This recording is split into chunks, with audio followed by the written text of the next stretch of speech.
अस्सलाम वालेकुम दोस्तों, इनसाइड बाय मौज़म फ़ख्र में खुश आमदीद। शहजाद अकबर एक मरतबा फिर मैदान में आ गए हैं और इस मरतबा उन्होंने पनामा JIT के हीरो को ज़ीरो बनाने के अंदर बड़ा अहम किरदार अदा किया। ये क्या कहानी है, किस तरीके से उन्होंने वज़ीर आज़म के कान में एक बात डाली और उसके बाद वज़ीर आज़म साहब ने ना आओ देखा ना ताओ अहकामात सादर फरमा दिए अपने प्रिंसिपल सेक्रेटरी के ज़रिए कि जनाब इस बंदे को तो बदल दो, मुझे बंदा नहीं चाहिए। और वो क्या कहानी है ये मैं भी आपको आगे चल के बताता हूँ इसकी तफसीलात। लेकिन सबसे पहले आपके साथ जिक्र करूँगा उस हंगामी इजलास की जो कल वज़ीर आज़म ने तलब किया था और वज़ीर आला पंजाब उस्मान बुज़दार को भी कहा था कि फटाफट पहुँचो इस्लामाबाद, बड़ी अहम गुफ्तगू करनी है। तो रात को हुआ ये इजलास। उससे पहले वज़ीर आज़म ने अपनी माशी टीम का एक इजलास किया और उसमें उन्होंने पूछा कि जनाब हमारे पास इस वक्त पैसों के क्या मामलात हैं, किस हद तक हम अपने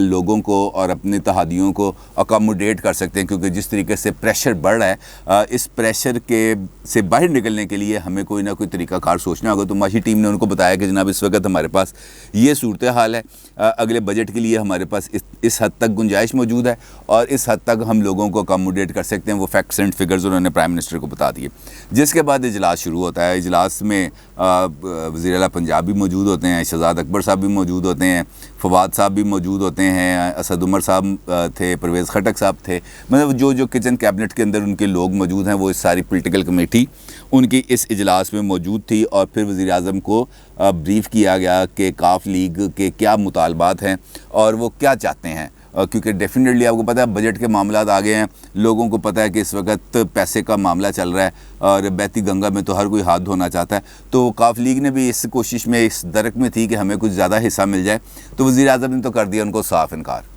वज़ीर आज़म ने कह दिया कि जनाब हमारे पास इतने पैसे नहीं हैं, जो आपके लिए फार्मूला तय था उसी फार्मूले के मुताबिक आपको तरक्याती फ़ंड मिलेंगे और उसी फार्मूले के मुताबिक दीगर इत्तेहादी जमातों को ट्रीट किया जाएगा। और वो फार्मूला असद उमर साहब ने जो आपके साथ डिस्कस किया था वही फार्मूला एज़ इट इज़ आगे चलेगा। इसके अंदर किसी भी किस्म की कोई तब्दीली की ज़रूरत नहीं है। यानी वज़ीर आज़म ने काफ लीग को ये बात कह दी कि जनाब आपने अगर काम करना है तो इसी तनख्वाह पे करना है, इससे आगे आपकी तनख्वाह में कोई सालाना इंक्रीमेंट नहीं लगने वाला, लिहाजा आपको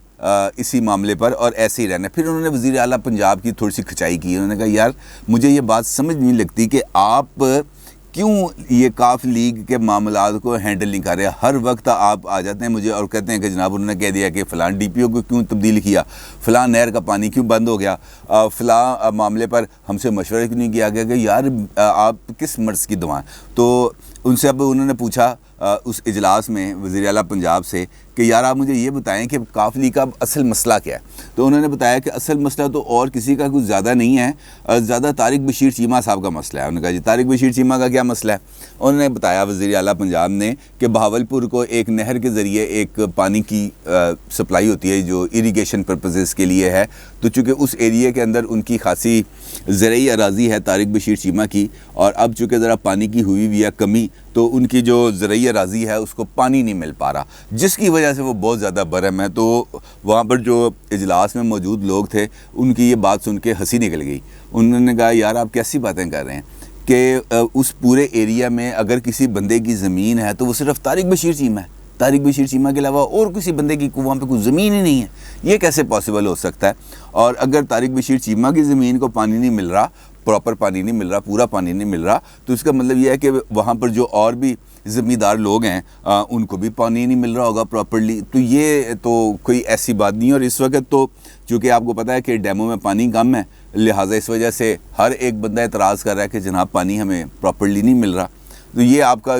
लॉजिक मेरी समझ में नहीं आई। तो इस मामले पर भी वहाँ पे खासी उस्मान बुज़दार की उन्होंने ले दे की। अभी इजलास जारी था तो उनको पता चल गया जनाब के फिरदौस आशिक अवान साहिबा ने कादर मंदोखेल साहब को एक टॉक शो के दौरान एक्सप्रेस TV में उन्होंने एक थप्पड़ जड़ दिया। तो इस मामले पर पहली मरतबा से हैरान कुन तौर पर वज़ीर आज़म ने उनको शाबाश देने की बजाय इस पर बड़ी खिफगी का इज़हार किया कि इस वक्त हम किस मामले में फंसे हुए हैं और ये क्या हरकतें कर रही है। और इससे पहले भी اس کو انہی حرکتوں کی وجہ سے ہم نے یہاں سے ہٹایا تھا، اور اب یہ اس کو پنجاب بھیجا تو وہاں پہ بھی اس نے یہی والی حرکتیں شروع کر دی ہیں۔ تو خاصے برہم تھے وزیر اعظم، حیران کن طور پر اس معاملے پہ، ادروائز ویسے باتوں پہ بہت خوش ہوتے ہیں، وہ بڑی شاباش دیتے ہیں کہ جناب بڑا دو ٹوک انداز میں تم نے اپوزیشن کے ساتھ جس طریقے سے رویہ اختیار کیا بڑا زبردست ہے۔ لیکن اس مرتبہ حیران کن طور پر انہوں نے اس پر خفگی کا بھی اظہار کیا اور ان کو کہا کہ اس کو عہدے سے ہٹا دو۔ تو وہاں پر جو لوگ بیٹھے تھے انہوں نے کہا جناب ان کا تعلق سیالکوٹ سے ہے، اور وہاں پہ بھی اگلے مہینے ایک ضمنی الیکشن ہونے جا رہا ہے۔ خوش اختر سبحانی صاحب جو ایک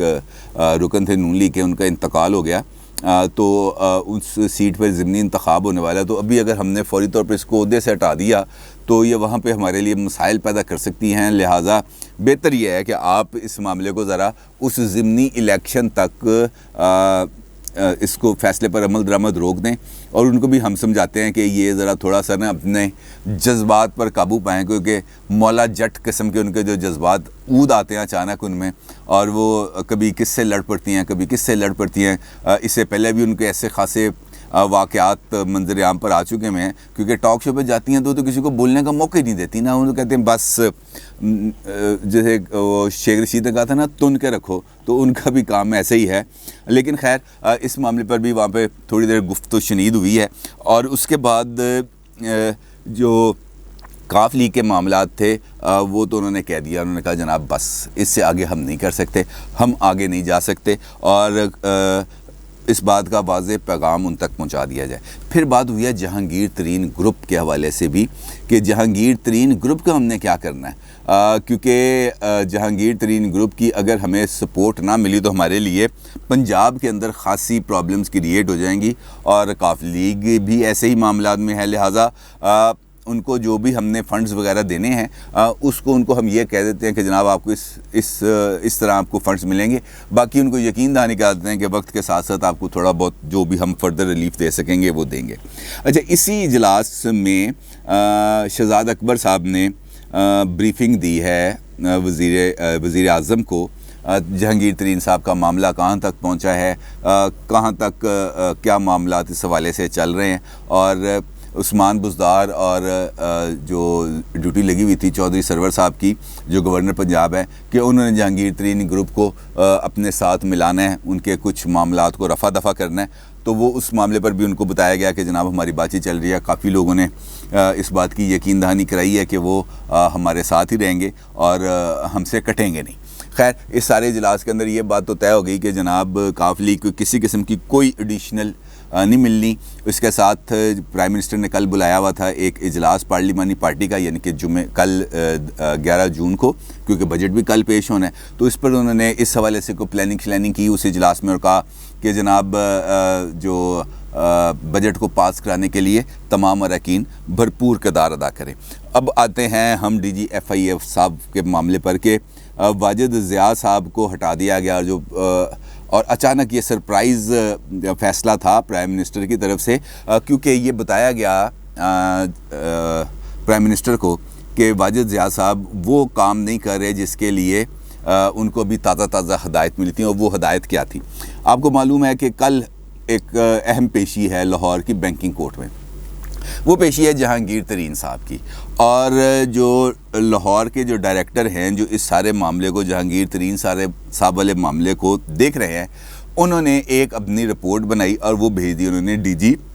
ایف آئی اے کو۔ اس رپورٹ میں انہوں نے یہ کہا تھا کہ کل جو پیشی ہونے جا رہی ہے 11 جون کو، یعنی کہ کل جو پیشی ان کی ہونے جا رہی ہے، وہاں پر ایف آئی اے کی ٹیم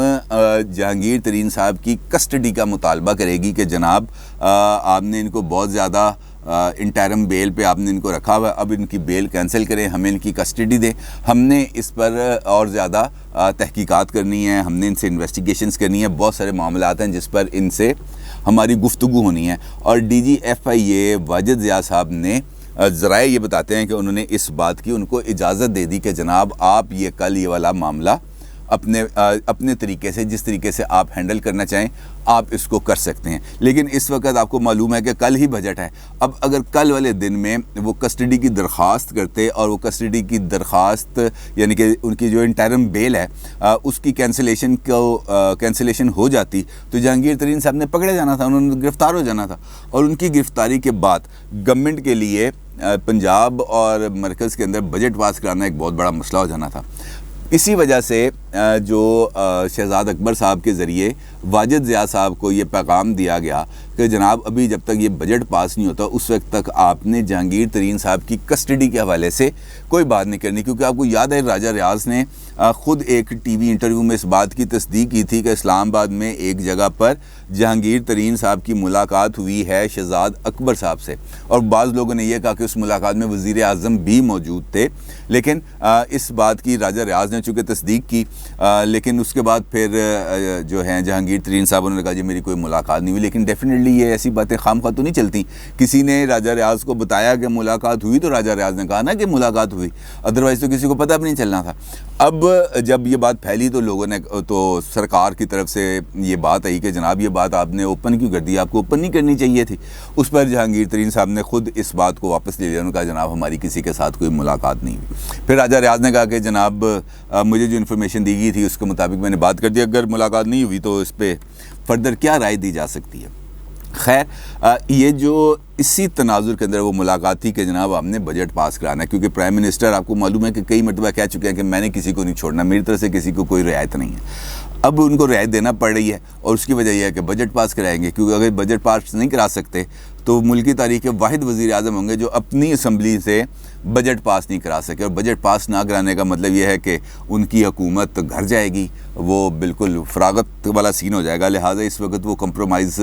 उनको करना था। तो ये पैगाम दिया गया वाजिद ज़िया साहब को, तो वाजिद ज़िया साहब ने इस पैगाम को तस्लीम करने से इनकार कर दिया। उन्होंने कहा जनाब मैंने एक डिपार्टमेंटल हेड होने की हैसियत से, एक इन्वेस्टिगेटिव एजेंसी के हेड होने की हैसियत से मैंने अपनी टीम को दे दिया गो हेड, लिहाजा ये तो अब मैं वापस नहीं ले सकता। तो फिर चूँकि कल है 11 जून और उस पर फौरी तौर पर अमल दरामद होना था, लिहाजा फौरी तौर पर वाजिद ज़िया साहब को किया गया तब्दील। और KPK के अंदर जो लगे हुए हैं IG KPK सनाउल्लाह अब्बासी साहब, उनको लाकर यहाँ पर अपॉइंट कर दिया गया। अब दिलचस्प बात आपको मैं ये बताऊं कि सनाउल्लाह अब्बासी साहब की जो तरक्की है 22वें ग्रेड में, वो भी इमरान खान साहब ने की है। इमरान खान साहब ने उनको प्रमोट किया है ग्रेड 22 में, और ये पुलिस सर्विस से हैं सिंध से, और यहाँ पर अब उनको लगाया गया है। और इसका मतलब ये है, अगर हम इसको कॉन्क्लूड करें तो वो इस तरीके से ये बात कॉन्क्लूड होती है कि जहांगीर तरीन साहब की कल की जो पेशी है, 11 जून की जो पेशी है, इस पेशी में जहांगीर तरीन साहब की कस्टडी के हवाले से FIA किसी किस्म की कोई कार्रवाई नहीं करेगा, और ये मामला भी एक मरतबा फिर इल्तवा में जाने वाला है। क्योंकि सियासी मजबूरियाँ, आपको पता है फिर जब सियासी मजबूरियाँ आ जाती हैं तो उसके बाद बंदे के हाथ पाँव खासी हद तक फूल जाते हैं, कंप्रोमाइज़ करना पड़ जाता है बाज़ दफ़ा। तो वज़ीर आज़म साहब अब उस कंप्रोमाइजिंग की सिचुएशन में आ गए हैं। लेकिन जो जहांगीर तरीन साहब हैं वो देखते हैं कि वो अपनी कंप्रोमाइजिंग सिचुएशन से कब बाहर निकलेंगे, क्योंकि अब उनको भी इस बारे में कोई हतमी फ़ैसला करना है। आज नहीं करेंगे तो कल करेंगे, क्योंकि एक बात तो तय है कि उन्होंने अंदर भी जाना है और उसके बाद फिर अगले खेल का आगाज़ होना है। अपनी राय का ज़रूर इज़हार कीजिएगा। आपका बहुत शुक्रिया। अल्लाह हाफ़िज़।